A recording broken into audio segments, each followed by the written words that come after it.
Snuden levede lykkeligt i sin fredelige grønne mose.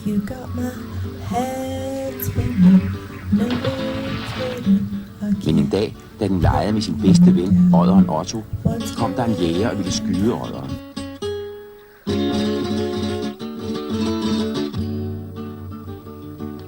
Snuden ville finde ud af, hvorfor mennesker er så tossede, at de kan finde på den slags. Så den svømmede ned ad åen for at lære dem nærmere at kende. Den mødte pigen Lisbeth, og de legede sammen. Da Lisbeths far råbte, at de skulle køre hjem til byen, sneg snuden sig ubemærket ned i bilens bagagerum og kørte med.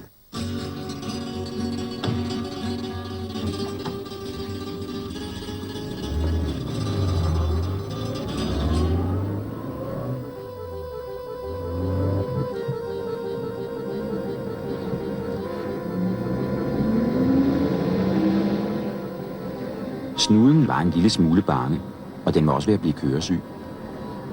Den begyndte at fortryde, at den var så nysgerrig og var taget væk fra den dejlige, fredelige mose, og den kendte alle de andre dyr. Endelig standsede bilen.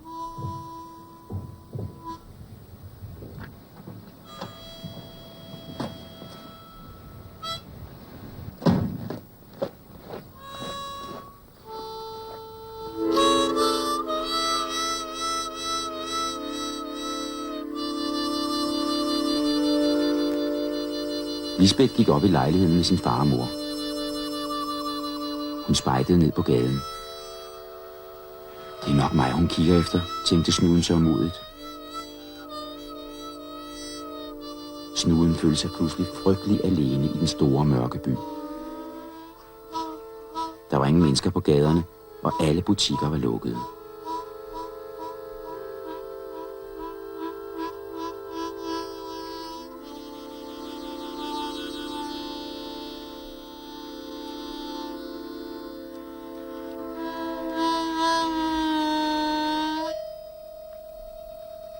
Hvad er du for en lille piveskid, sagde katten.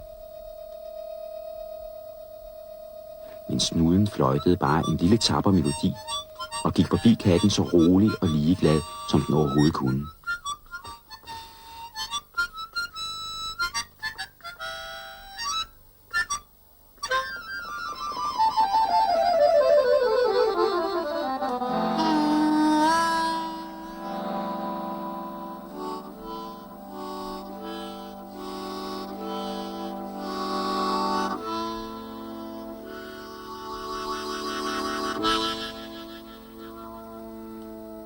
Snuden fik øje på nogle vinduer med lys i.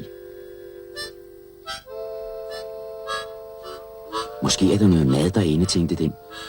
Den havde ikke fået noget at spise hele dagen, så den var skrubsulten. Den sneg sig forsigtigt nærmere.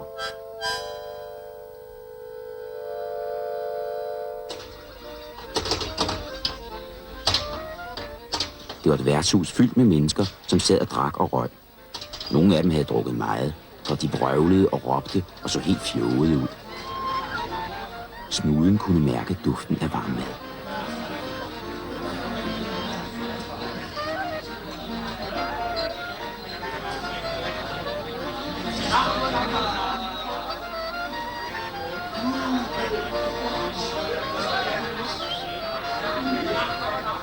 Du æder alt for meget. Det er derfor, du er så fed. Hold din kæft, Ejner. Du er bare misundelig, fordi du ikke har råd til at købe en bøf selv. Snuden spekulerede på, hvordan den skulle få en bid af pariserbøffen. Så fik den en idé.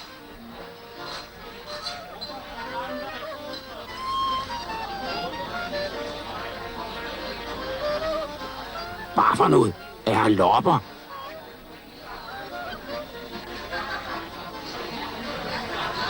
Hvad? Uden bilder du dig ind, Ejner? Hugger du min pariserbøf? Det var ikke mig. Det er et underligt dyr med snabel og grisetryne. Den snuppede din bøf i en mundfuld, og så forsvandt den. Er du virkelig, at jeg skal tro på sådan en fjodet løgnehistorie? Jeg skal give dig både snabel og grisetryne, skal jeg? Hold dog op med at tæve, Ejner, dit brutale svin. Jamen, han har hugget min pariserbøf, og så prøvede han på at bilde mig ind. Det var en lille snabeldyr, der havde gjort det. Jamen, det er rigtigt. Den smuttede over i retning af baren. Og så skændtes de som gale. Det er en ret uhyggelig måde, de mennesker hygger sig på, tænkte Snuden. Jeg må hellere se at komme ud, inden de opdager mig.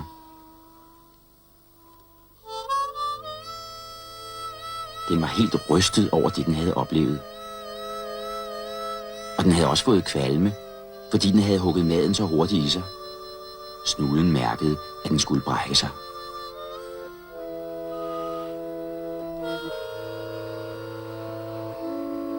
Hvad er meningen, dit lille svin? Står du og brækker dig på min trappe? Skal der ind på bæret, din drukmås? Slå mig ikke, bad Snuden. Jeg er syg. Jeg vil hjem til mosen. Skål mit liv. Og så besvimede den af skræk.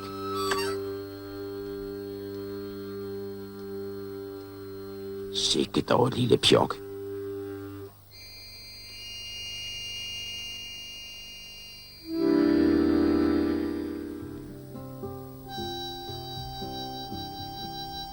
Da Snuden slog øjnene op igen, lå den i en lun seng, som stod i en underlig stue.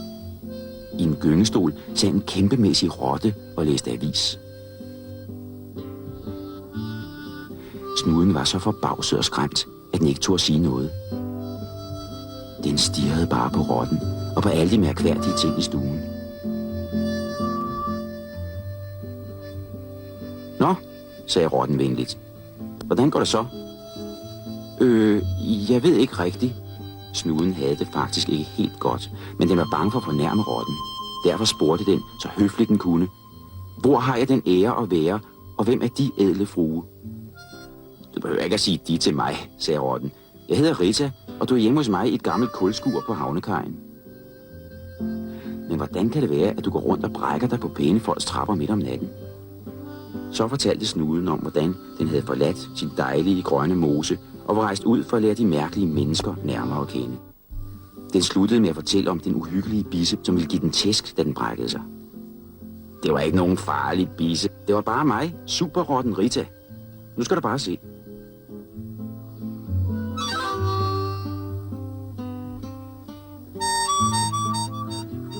Du skal ikke være bange.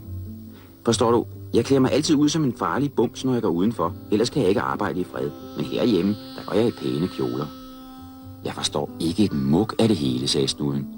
Den var meget lettet over, at rotten var så venlig. Men den syntes stadig, at det hele var temmelig mystisk. Hvad er det egentlig for noget arbejde, du har? Og hvorfor bliver du nødt til at klæde dig ud for at få fred? Og hvorfor er du så enormt stor? Jeg mener, er en rotte at være? De vandrotter, jeg kender hjemme i mosen, er meget mindre, og de går der ikke med tøj. Det er en lang og sørgelig historie, sagde rotten trist. Men hvis du absolut vil høre den, kan jeg da godt fortælle den. Det ville Snuden gerne. Og så satte rotten sig til rette i gyngestolen og begyndte at fortælle om sig selv. Og det hører vi om næste gang.